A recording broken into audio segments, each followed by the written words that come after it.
तो hello friends, स्वागत है आप सभी का आपका अपने ट्यूशन प्रॉपर क्लास में। तो जैसा कि आपको पता है, हमने शुरू किया है क्लास 9th का फिजिक्स, जिसमें हम लोग पढ़ रहे हैं गति, जिसको अंग्रेजी में कहते हैं मोशन। और इसी लेसन को हमने इस वीडियो में शुरू किया है। तो इसको शुरू करने से पहले एक बार हम उसको रिकॉल कर लेते हैं जो हमने पहले पढ़ाया हुआ है, तो देखते हैं आपको कितना याद है। जैसा कि हमने बताया था कि विज्ञान के जनक जो हैं उन गैलीलियो को माना जाता है। विज्ञान को दो श्रेणियों में बांटा गया है, पहला है भौतिक, दूसरा है जीव विज्ञान। और हमने बताया था कि जीव विज्ञान के जनक जो है अरस्तु हैं। जीव विज्ञान को भी दो भागों में बांटा गया है, जंतु विज्ञान और वनस्पति विज्ञान। जंतु विज्ञान को जूलॉजी बोला जाता है और वनस्पति विज्ञान को बोटनी बोला जाता है, ठीक ना। और जंतु विज्ञान के जनक जो है अरस्तु हैं। यहाँ पर जीव विज्ञान भी कहा जाए तो अरस्तु होंगे। और वनस्पति विज्ञान के जो जनक हैं वो हैं थियोफ्रेस्टस हैं। अगर देखा जाए यहीं पर भौतिक विज्ञान को, तो इसको भौतिकी और रसायन में बांटा गया है। तो भौतिकी के अगर पिता कहा जाए तो आइजैक न्यूटन, अगर यहाँ पर आधुनिक पिता कहा जाए तो अल्बर्ट आइंस्टीन होगा। तो यहीं पर क्वेश्चन जो है फंसाता है। फिर से यहाँ पर है रसायन विज्ञान। तो रसायन विज्ञान को आप केमिस्ट्री के नाम से जानते हैं, जिसका जनक जो है एंटोनी लॉरेंस लेबोरियर जो हैं। क्या है इसके? एंटोनी लॉरेंस लेबोरियर हैं। और इसके आगे हमने पढ़ा था कि जो राशियां होती हैं उनको दो भागों में बांटा गया है। क्या है? तो सदिश और अदिश। सबसे पहले हमने बताया था कि जो राशियां हैं उसे कहते हैं जिसको हम माप सकते हैं। जैसे आप किसी द्रव्यमान को माप सकते हैं, 1 kg, 2 kg, 3 kg, इस तरह से। और आप किसी की लंबाई को माप सकते हैं मीटर में, किलोमीटर में, ठीक ना। तो यहाँ पे जो मापने वाली चीज़ें थी उनको राशि कहा गया, और उनको कहा गया जो नापा नहीं जा सकता है उनको इसमें नहीं रखा गया है। जैसे कि आप कोई गुस्सा है, कोई खुश है, कोई किसी के पास ईर्ष्यालु मतलब कि ईर्ष्या रख रहा है, तो कितना रख रहा है उसको हम किसी थर्मामीटर या किसी यंत्र से नहीं माप सकते हैं कि कितना डिग्री वह मतलब गुस्सा है या कितना डिग्री वह खुश है। तो ये सब चीज़ें हम माप नहीं सकते हैं, तो वो आपका जो है राशि नहीं है। उसके बाद हमने बताया था कि राशि जो है दो भागों में बांटने के बाद भी देखते हैं सदिश अदिश। तो अदिशों की संख्या ज़्यादा है और अदिशों की संख्या ज़्यादा है और सदिशों की संख्या कम है। तो हमने कहा था कि जिसकी संख्या कम है उसको याद कर लेते हैं। हमने बताया था कि वेग जो है 3 जगह आता है। कितने जगह? 3 जगह आता है। यहाँ भी वेग है, यहाँ भी वेग है और यहाँ भी वेग है। तो इसको हमने बोला था कि वेग, आवेग, संवेग, ऐसे एक साथ बोल करके याद कर लेंगे। वेग, आवेग, संवेग। और 3 जगह बल आता है। बल हमने बोला था कि विस्थापन को हम यहाँ पर उसका मतलब कि ऐसे कर देंगे तो ये क्या हो जाएगा? ब हो जाएगा। तो यहाँ पे 3 जगह ब आ जा रहा है, यानी बल, विस्थापन, बल, गुण। एक साथ बोलेंगे बल, विस्थापन, बल, गुण, तो ये भी याद हो जाएगा। और उसके बाद क्या था? भार और त्वरण। ये अलग से 2 याद करना था, तो ये था। उसके बाद हमने बोला था कि जहाँ भी बल आएगा, ठीक ना, जहाँ भी बल आएगा सभी के सभी, देखिए यहाँ बल है, तो जहाँ भी बल आएगा वो सभी के सभी क्या है? सदिश राशि हैं। लेकिन उसमें अपवाद 3 था। क्या था? तो देखिए यहाँ पर विद्युत वाहक बल, यहाँ भी बल लगा हुआ है। प्रतिबल, यहाँ भी बल लगा हुआ है। डेसिबल, यहाँ भी देखिए बल लगा हुआ है। तो ये जो है अपवाद है, ये जो है सदिश राशि नहीं है, ठीक ना। तो उसके बाद हमने बोला था कि धारा, जहाँ भी धारा लगा होगा सभी के सभी क्या है? अदिश राशि हैं। जहाँ भी धारा लगा होगा सभी अदिश राशि हैं। लेकिन इसमें अपवाद एक निकल के आया था कि धारा घनत्व जो भी होगा तो वह क्या हो जाएगा? आपका यह सदिश राशि हो जाएगा। यानी इसको हम यहाँ पे सदिश वाले सेक्शन में लेकर के इसको आ सकते हैं, जैसे कि धारा घनत्व, ठीक ना, घनत्व। तो धारा घनत्व भी आपका सदिश हो जाएगा। लेकिन हमने इसमें जोड़कर नहीं बताया था, क्योंकि आप इन तीनों को पहले याद कर लीजिए ताकि ये आपको आसान हो जाए, ठीक ना। तो चलिए आज के हम टॉपिक को शुरू करते हैं, जिसका नाम था गति। तो गति क्या होता है? इसका एक परिभाषा है। एक बार परिभाषा देखते हैं, फिर हम उसको समझने का कोशिश करते हैं। जैसे दिया हुआ है कि किसी निर्देश बिंदु में यदि किसी एक वस्तु की तुलना में दूसरे वस्तु की अवस्था परिवर्तित होता हो तो वह वस्तु गति की अवस्था में होता है या होती है। जैसे इसको एक बार समझते हैं। जैसे कहा क्या गया है, जैसे कहा कि किसी निर्देश बिंदु में यदि किसी वस्तु की तुलना में दूसरा वस्तु, यानी एक वस्तु की तुलना में दूसरा वस्तु अगर गति कर रहा है तो उसको गति की अवस्था में माना जाता है। जैसे मान लीजिए कि पृथ्वी पर आप हैं, या ऐसा समझिए कि आप जो हम पढ़ा रहे हैं उसको आप मोबाइल में देख रहे हैं, कहीं ना कहीं बैठे होंगे, चल तो नहीं रहे होंगे ना। तो आप अगर बैठे हुए हैं तो अगर आपसे पूछा जाए कि आप बताइए कि आप विरामावस्था में हैं या गति अवस्था में हैं, यानी आप बैठे हुए हैं या चल रहे हैं, तो अगर आप बैठे हैं तो विरामावस्था होगा, चल रहे हैं तो गति अवस्था होगा। तो आप बैठे हुए हैं, आप तो कहेंगे कि मैं बैठा हूँ, ठीक ना, मैं बैठा हूँ, यानी आप तो कहाँ बैठे हैं, आप तो पृथ्वी पर ही ना कहीं बैठे हैं, पृथ्वी पर आप बैठे हुए हैं और क्या हो रहा है, आप देख रहे हैं ये वीडियो को, ठीक ना। तो यहाँ पर एक व्यक्ति है, उस व्यक्ति ने आपसे पूछा कि आप बैठे हुए हैं यानी विरामावस्था में या चल रहे हैं, तो आप इसको कह सकते हैं कि मैं बैठा हुआ हूँ, या कोई भी कह सकता है कि यह व्यक्ति मतलब विरामावस्था में है। लेकिन यही व्यक्ति अगर सैटेलाइट से ऊपर जाता है, ठीक ना, ऊपर जाता है तो देखता क्या है, यह पृथ्वी घूम रहा है, और पृथ्वी घूम रहा है तो साथ ही साथ यह व्यक्ति भी घूम रहा है, ठीक ना। तो आप इस व्यक्ति के सापेक्ष या इस व्यक्ति के तुलना में आप क्या हैं, गतिमान हैं। लेकिन यही व्यक्ति अगर यहाँ पर था तो इसकी मतलब तुलना में आप क्या थे, विरामावस्था में थे। तो यह कह रहा है कि ना कि किसी को हम यह नहीं कह सकते हैं कि गति में है या विरामावस्था में है। गति और विरामावस्था हम क्या करते हैं, एक दूसरे की तुलना हम करने पर भी हमें पता चलता है कि वह आदमी गति में है या विरामावस्था में है। जैसे एक निर्देश बिंदु हो गया, यही दिया हुआ है निर्देश बिंदु।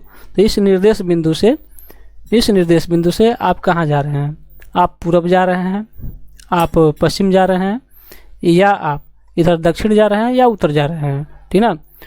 तो ये है कि इस निर्देश बिंदु से, यानी किसी एक निर्देश बिंदु हम ले लेंगे ना, जैसे इस व्यक्ति का हम निर्देश लिया, तब ने देखा कि यह विरामावस्था में है, लेकिन यही व्यक्ति यहाँ गया तो यहाँ से इसको देखे तो यह गति अवस्था में दिखा। तो वही निर्देश बिंदु से अगर आप इधर उधर जा रहे हैं, ठीक ना, और वहाँ से तुलना कर रहे हैं तो आपको पता चलता है कि आप गति में हैं या विरामावस्था में हैं। जैसे कि अगर दो ट्रेन है और दोनों ट्रेन जो है एक साथ गति कर रहा है, ठीक ना, यह यहाँ भी ट्रेन एक जा रहा है और एक यहाँ भी ट्रेन जा रहा है। तो यहाँ इस ट्रेन पर बैठा हुआ एक व्यक्ति है, यहाँ भी एक बैठा हुआ है, और दोनों एक ही गति से यह मतलब कि गतिमान है। तो देखा जाएगा तो इस व्यक्ति के और इस व्यक्ति की तुलना में यह व्यक्ति क्या है, विरामावस्था में है, ठीक ना, क्या है, ये विरामावस्था में है। और एक चीज़, अगर इसी ट्रेन में दो व्यक्ति बैठे हुए हैं, एक व्यक्ति यहाँ बैठा है, एक व्यक्ति यहाँ बैठा है, तो यह जो है एक दूसरे की तुलना में क्या है, विरामावस्था में है। लेकिन यहीं पर अगर पेड़ हो, ठीक ना, यह पेड़ हो और पेड़ की मतलब कि देखा जाए तुलना में, तो यह व्यक्ति क्या है, गतिमान है। लेकिन इस व्यक्ति की तुलना में ये दोनों क्या हैं, एक दूसरे के विरामावस्था में है। लेकिन पेड़ की तुलना किया जाए और इस ट्रेन की या इस व्यक्ति की तुलना किया जाए तो ये क्या है, ये गतिमान अवस्था में है। तो इसी चीज़ को यहाँ कहा गया है कि यदि हम उसकी तुलना करते हैं तब हमें पता चलता है कि वह गति अवस्था में है या विरामावस्था में है, ठीक ना। तो ये आपका क्या हो गया, गति हो गया।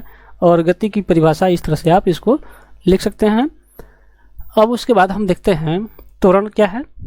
तो त्वरण जैसे आपको पता है यहाँ पे दिया हुआ है, त्वरण का परिभाषा छोटा सा, कि वेग में परिवर्तन की दर को त्वरण कहते हैं, ठीक ना। वेग में परिवर्तन की दर को क्या कहते हैं, त्वरण कहते हैं। जैसे मान लीजिए यह त्वरण का स्पेलिंग जो है, यानी इसको अंग्रेजी में हम क्या बोलते हैं, एक्सेलरेशन कहते हैं।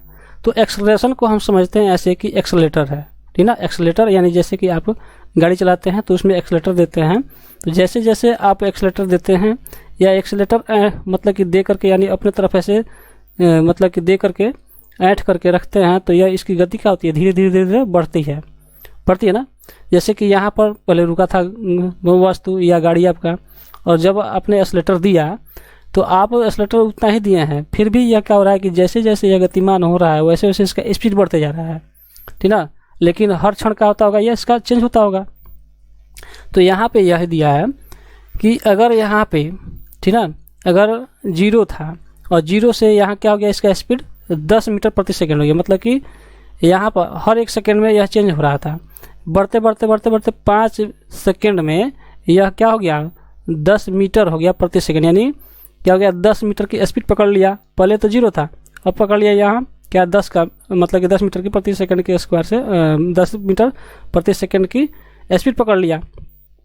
तो अगर पूछा जाए बताइए कि यह मतलब कि किस स्पीड से इसमें आपने एक्सलेटर दिया हुआ था, तो एक्सलेटर कैसे निकलेगा, यानी हमने इसका जो एक्सलेटर दिया था यानी त्वरण जो दिया था वह 10 में हम अगर 5 से भाग लगाते हैं तो हो जाएगा कि 2 मीटर, ठीक ना, 2 मीटर क्या हो गया था प्रति सेकंड स्क्वायर से हमने इसको क्या किया था, इसका चाबी मतलब कि इसका एक्सलेटर हमने ऐंठा था, ठीक ना। इसका मतलब हुआ कि प्रत्येक सेकंड 2-2 मीटर बढ़ रहा था। जैसे कि यहाँ से 1 सेकंड मान लीजिए 1 सेकंड हो गया, 2 सेकंड, 3 सेकंड, ठीक ना, 4 सेकंड और यह हो गया आपका 5 सेकंड। तो ये 5 हमने लिखा ना, 5 सेकंड हो गया। इसका मतलब हुआ कि यहाँ से यहाँ आया 2 के स्पीड में, यहाँ से यहाँ 4 के स्पीड में हो गया, ठीक ना, यानी 2 और बढ़ गया। अगर ये फिर से जैसे मतलब कि यहाँ आया तो 4 का स्पीड हो गया, जैसे यहाँ आया तो 6 का स्पीड हो गया, यहाँ जैसे आया यहाँ पर 8 का स्पीड हो गया, यहाँ पर क्या हो गया 10 का स्पीड हो गया। यानी स्पीड इसका धीरे धीरे क्या हो रहा है, बढ़ रहा है। तो कितना कितना बढ़ रहा है भाई, तो 2-2 बढ़ रहा है, यही नहीं बढ़ रहा है, 2-2 बढ़ रहा है। तो इसी को कहते हैं त्वरण, यानी कितना उसमें स्पीड हर एक सेकेंड बढ़ रहा है, इसी को कहते हैं त्वरण, ठीक ना। तो यही कहा गया है कि वेग में परिवर्तन, परिवर्तन यानी बढ़ रहा है, हर सेकंड क्या हो रहा है, बढ़ रहा है। तो वेग में परिवर्तन की दर, दर यानी दर जैसे भी बताते हैं। यहाँ पर हमने क्या किया, इस 10 में से, अच्छा मान लीजिए कि ये तो सिंपल था। अगर यहीं पर कोई कहता कि यह है आपका, जैसे कि यह 0 से शुरू हुआ, ठीक ना, एक बार दिख लाते हैं इसको। यहाँ मान लीजिए कि ये 0 हो गया, यहाँ पर आने में, यहाँ पर जैसे कि 0 इसका स्पीड था, यहाँ पर जैसे आया इसका 15 स्पीड हो गया। क्या हो गया, इसका स्पीड 15 हो गया। जब 15 हुआ, लेकिन यहाँ पर इसका स्पीड क्या था, 5 था। क्या था यहाँ पर, जैसे यहाँ से यहाँ आया तो 5 हो गया, यहाँ से यहाँ आया तो 15 हो गया। अगर कोई कहे कि चलिए हमको यहाँ से यहाँ तक मत बताइए, हमको ना यहीं से बताइए, कहाँ से, यहाँ से 5 से 15 हो गया, ठीक ना। तो हम इसको क्या मान लेंगे, इसको मान लेंगे। तो हम क्या करेंगे, अच्छा यहाँ से यहाँ आने में कितना समय लगा, तो 5 सेकंड लगा, लेकिन 5 मीटर का स्पीड यहाँ था प्रत्येक सेकंड, ठीक ना, 5 मीटर प्रति सेकंड, ठीक ना। और यहाँ क्या हो गया, अब 15 मीटर प्रति सेकंड हो गया, 15 मीटर प्रति सेकंड हो गया।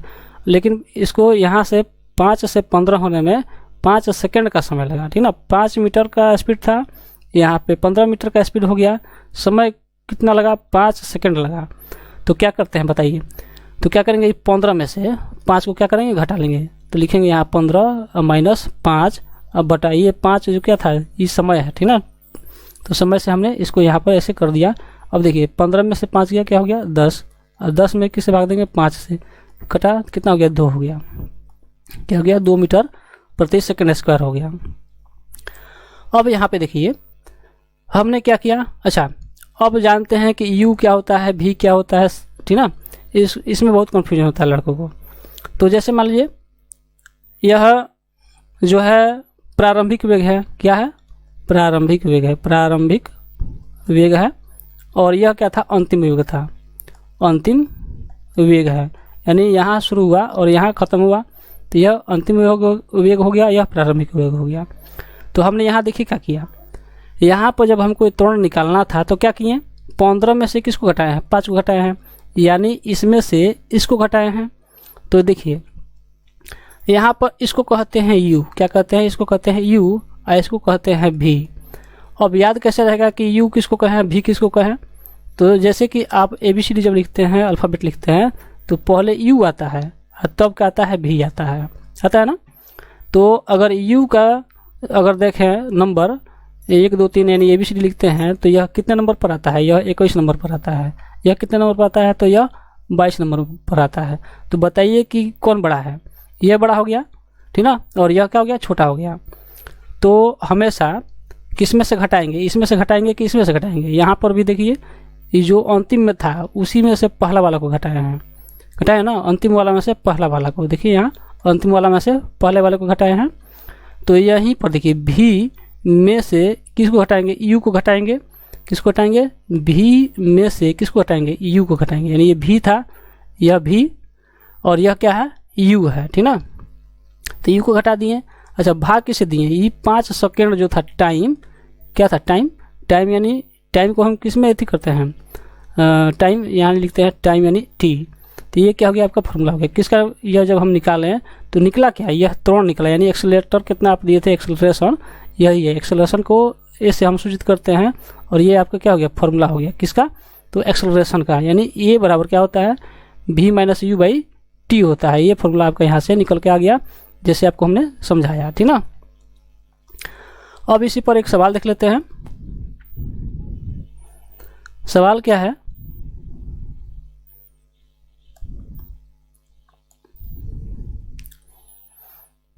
हमारा यहाँ सवाल है कि यदि एक वस्तु का त्वरण शून्य हो तो उस वस्तु का वेग बढ़ रहा है, वेग घट रहा है, वस्तु रुका है, या यहाँ पर दिया है डी में कि वेग एक समान है। तो देखिए, अगर वेग बढ़ रहा है इसका मतलब आप समझिए कि वेग बढ़ रहा है, मतलब कि एक्सेलरेटर आप दिए हुए हैं कि नहीं दिए हुए हैं, तो आप कहिएगा कि हाँ वेग बढ़ रहा है, इसका मतलब कि एक्सेलरेटर हम प्लस किए हैं, मतलब ऐंठ रहे हैं। अगर वेग घट रहा है तो आपका गाड़ी कब रुकता है, कब उसका वेग कम होता है, घटता कब है, जब आप एक्सेलरेटर जो है कम करते हैं, यानी उसको घटाते हैं, ठीक है। एक्सेलरेटर क्या करते हैं, घटाते हैं। अच्छा, वस्तु रुका हुआ है, इसका मतलब हुआ कि आप एक्सेलरेटर दिए ही नहीं है, क्या किए हैं, एक्सेलरेटर आप दिए ही नहीं है, एक्सेलरेटर दिए ही नहीं है, रुका हुआ है, इसका मतलब एक्सेलरेटर दिए हैं, नहीं दिए हैं मतलब कि जीरो है। अच्छा, यहाँ पर वेग एक समान है, मतलब यह है कि आप एक्सेलरेटर जीरो रखे हैं, जीरो का मतलब कि न घटा रहे हैं न बढ़ा रहे हैं, एकदम फिक्स कर दिए हैं। इसका मतलब कि हर समय हर सेकेंड में एक्सेलरेशन नहीं बढ़ रहा है, मतलब कि जीरो कर दिए हैं, ठीक ना। तो आपका यहाँ पर आंसर कौन हो जाएगा, यह होगा कि यह होगा, बताइए, सी होगा कि डी, तो यहाँ पर आपका डी होगा। क्यों, क्योंकि आप क्या पढ़ रहे हैं, गति पढ़ रहे हैं, तो गति में जब वस्तु है तो वेग क्या होगा, वेग में होगा ना, वेग में होगा तो एक समान होगा। यहाँ पर रुका हुआ मतलब कि नहीं होगा जब इस तरह का ऑप्शन है। लेकिन अगर यहीं पर एक ठो और ऑप्शन होता है ई नंबर, ई नंबर में देता है कि सी और डी, क्या सी और डी दोनों, ठीक ना, दोनों, तब आप इस डी को नहीं मारते, किसको मारते, तब ई को मारते। क्यों, क्योंकि यहाँ पर दोनों को दे दिया हुआ है, इसलिए यह आपका ई नंबर आपका सही हो जाएगा, ठीक ना। अब एक और प्रश्न देखते हैं। प्रश्न क्या है कि एक वस्तु विरामावस्था से चलना प्रारंभ करता है और 5 सेकंड में इसका वेग 15 मीटर प्रति सेकंड हो जाता है, तो त्वरण क्या है, यह क्या होगा। तो देखिए, यहाँ जैसे जैसे यहाँ पर लिखा हुआ है वैसे वैसे हम इसको क्या करते जाएंगे, बढ़ा, मतलब लिखते जाएंगे, और जैसे जैसे दिया है वैसे वैसे लिखते जाएंगे तो हमारा सवाल जो है बन जाएगा, ठीक ना। अब है क्या यहाँ पे,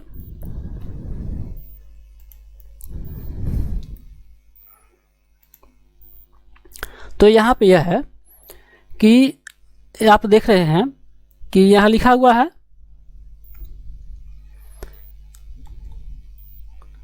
कि यहाँ दिया हुआ है वस्तु विरामावस्था में, विरामावस्था मतलब कि रुका हुआ है, अब चलना प्रारंभ किया है, चलना प्रारंभ किया हुआ, तो जहाँ से प्रारंभ किया है, तो यहाँ से प्रारंभ किया है, तो यह क्या है, यू है, ठीक ना, यू है। और यू तो क्या हो जाएगा, यहाँ पर देखिए, जब यह यू है तो यहाँ पर इसका वेग है, वेग नहीं है, यानी जीरो है।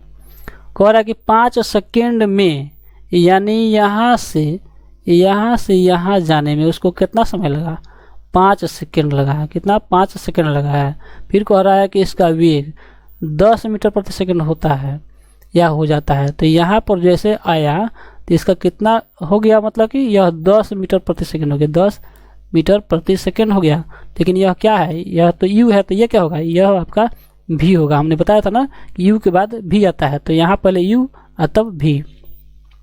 यहाँ पर देखिए क्या है, सेकंड मिल गया है, इसका मतलब क्या होगा कि u हमको प्राप्त है 0, v प्राप्त है कितना, तो 10, और t प्राप्त है हमको 5। तो a बराबर निकालना है, यानी त्वरण निकालना है। त्वरण बराबर क्या होता है, त्वरण बराबर होता है v माइनस यू बटा t, ठीक ना, बटा t। तो बताइए a बराबर क्या हो जाएगा, तो v क्या है, v आपका दिया हुआ है 10, तो यहाँ लिखते हैं 10, माइनस है, माइनस लिखेंगे, u कितना है, u 0 है तो 0 लिखते हैं, और यहाँ पर t क्या दिया हुआ है आपका, t यहाँ पर 5 सेकंड दिया है, 5 सेकंड लिखते हैं। अब इसको घटाएंगे, 10 में से 0 गया, 10 बटा 5, इसको घटा दिए, कितना हो गया, मतलब कि 2 मीटर प्रति सेकंड स्क्वायर आ गया, और ये आपका क्या हो गया, आंसर हो गया। तो बिल्कुल आपको समझ में आया होगा। अब आगे देखते हैं, आगे एक और प्रश्न है, और इस प्रश्न के बाद और भी आगे हम बताएंगे क्या है नहीं है। तो यह प्रश्न है आपका कि किसी वस्तु का वेग 5 सेकंड में 18 किलोमीटर प्रति घंटा से क्या होता है, 90 किलोमीटर प्रति घंटा हो जाता है, तो तुरंत बताइए।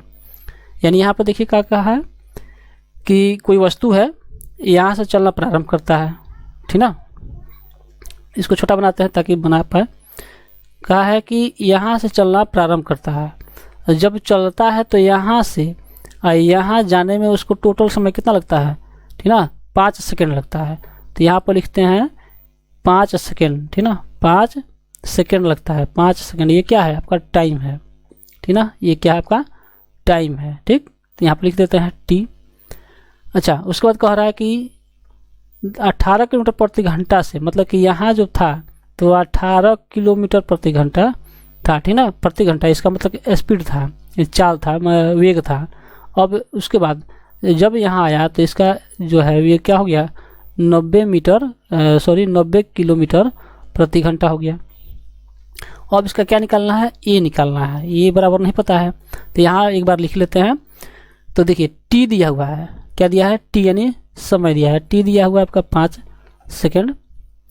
यू देखिए, यू क्या दिया है आपका 18 दिया हुआ है, ये ना यू, ये यहाँ पर यू लिख लेते हैं। ये क्या है आपका भी हो गया, ठीक ना। तो यू बराबर दिया हुआ 18 किलोमीटर प्रति घंटा, 18 किलोमीटर प्रति घंटा लिखा हुआ है। तो इसको हम क्या करते हैं, सेकंड में बदलते हैं, क्योंकि देखिए जब आप इसको निकालते हैं ना तो मीटर प्रति सेकंड में इसको निकाला जाता है, फॉर्मूला भी मीटर प्रति सेकंड में ही होता है, तो इसलिए इसको मीटर प्रति सेकंड में बदलेंगे।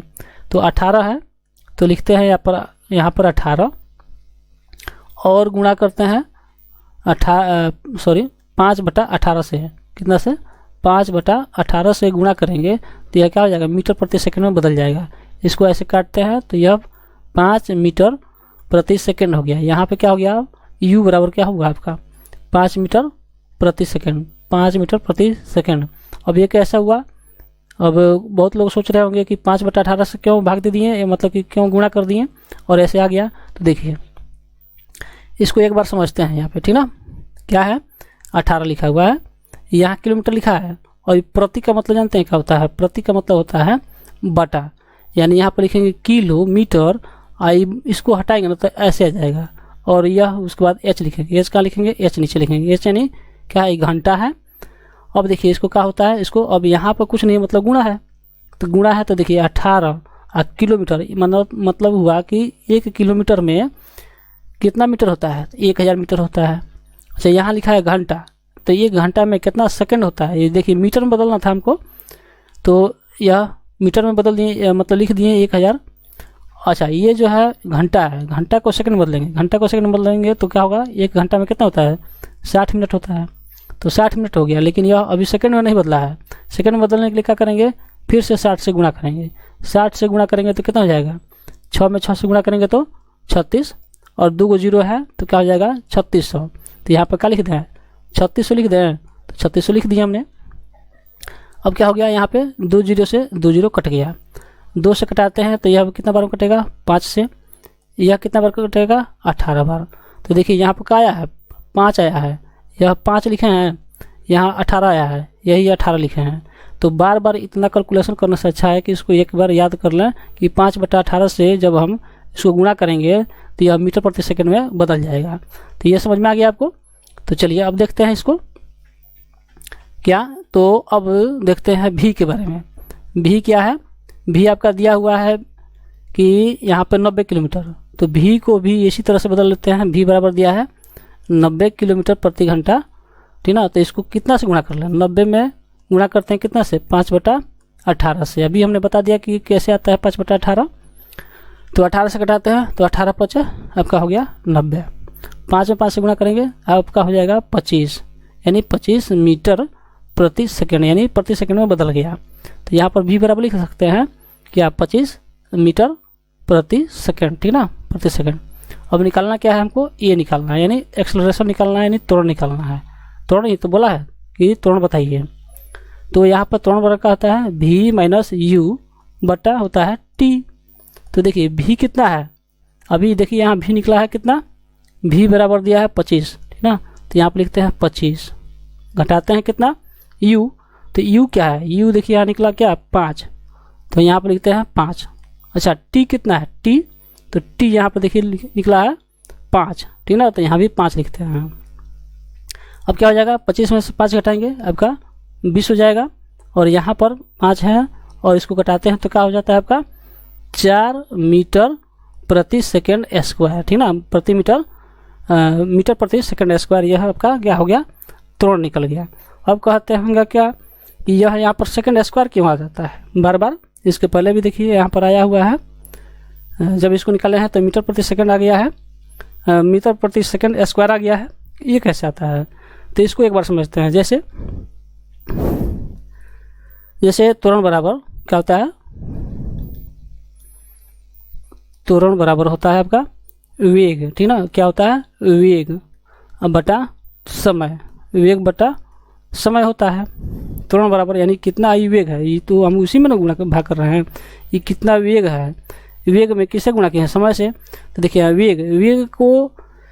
वेग जो होता है ना, इसको क्या हम ऐसे लिख सकते हैं, वेग गुणे 1 बटा समय लिख सकते हैं, एक ही बात है, क्योंकि गुणा करेंगे तो फिर वेग बटा समय हो जाएगा। अब इसी को देखिए, वेग जो है ना, वेग का आपका फॉर्मूला होता है क्या, मीटर प्रति सेकंड, क्या होता है प्रति सेकंड, या मीटर बटा सेकंड होता है। वेग बराबर क्या होता है, मीटर बटा सेकंड होता है, या इसी को लिखते हैं मीटर प्रति सेकंड, ठीक ना। अब देखिए गुणा लिखते हैं, अब मीटर प्रति सेकंड देखिए कैसे लिखाता है, हम लिख देते हैं मीटर प्रति सेकंड लिखाता है, इसका वेग होता है, ठीक ना। और तो इसी को हम और गुणा में 1 बटा क्या लिखते हैं, सेकंड लिखते हैं।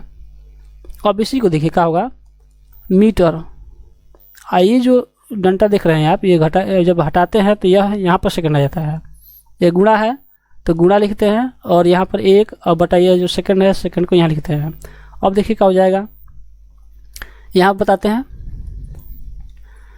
तो आपका देखिए क्या हो जाएगा मीटर, और देखिए सेकंड और सेकंड में गुणा करेंगे तो क्या हो जाएगा, बटा सेकंड स्क्वायर हो जाएगा। इसी को हमें ऐसे लिखते हैं, मीटर प्रति सेकेंड स्क्वायर। अभी ना बताएं कि जब ये डंटा हटता है तो ऐसे हो जाता है, और जब ये हटेगा तो ऐसे हो जाएगा। तो वही चीज़ यहाँ पे देखिए, जब इसको हटाएं तो ऐसे हो गया, और जब इसको हटाएं तो फिर ऐसे हो गया, ठीक ना। तो यही यहाँ पर यह फंडा यहाँ पर चलता है। इसको फिर से ऐसे भी लिखा जाता है, मीटर सेकेंड और प्रति स्क्वायर ऐसे लिखते हैं। देखिए ये क्या है, इसका देने का मतलब कि ये जो डंडा था इसको हटा के यहाँ लिख दिए, ठीक ना। इसका मतलब भी यही हुआ कि मीटर के बट्टा में सेकंड है और ये स्क्वायर में है, ठीक ना। इस तरह से इसको लिखा जाता है। तो आशा करता हूँ ये सब कुछ आपको समझ में आया ही होगा। तो हमने बिल्कुल कोशिश किया है कि सबसे एकदम नया जो लड़का होगा, जिसको कुछ नहीं आता होगा, वो भी समझ ले, उस तरह का हमने प्रयास किया है समझाने का, बताने का, ताकि सबको समझ में आए, ठीक ना। ऐसा कोई भी नहीं होगा जो कहे कि हमको समझ में नहीं आया है और कैसे होता है और यह कैसे निकला है। टोटल हमने बताया है कि किस प्रकार से ये सवाल बन रहा है। उसके बाद भी अगर आपको किसी प्रकार का डाउट है, ठीक ना, किसी प्रकार का दिक्कत होता है कि यह समझ में नहीं आया है, तो आप उसको कमेंट में आप लिख सकते हैं, उसको मैं कोशिश करूँगा आपका जवाब देने के लिए।